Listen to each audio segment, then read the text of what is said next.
السلام علیکم ورحمۃ اللہ وبرکاتہ۔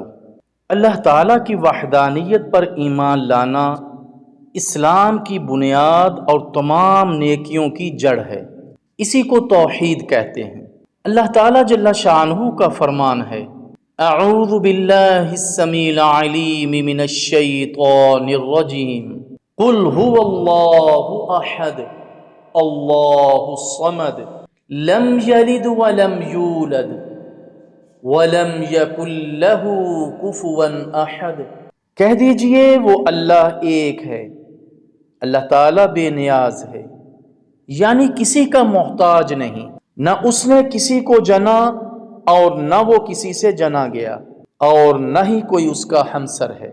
پیارے نبی صلی اللہ علیہ وسلم نے فرمایا، من مات وهو يعلم ان لا الہ الا اللہ دخل الجنہ، جو شخص اس بات پر جان دے کہ اللہ تعالیٰ کے سوا کوئی معبود برحق نہیں، وہ جنت میں داخل ہوگا۔ میرے محترم دوستو، اپنے رب کی وحدانیت کو دل سے مانیے، اسی کی عبادت کریں اور اسی پر بھروسہ کریں، کیونکہ کامیابی صرف اسی کے فرما برداروں کے لیے ہے۔ اللہ تعالی ہمیں توحید کو سیکھنے کی توفیق عطا فرمائے۔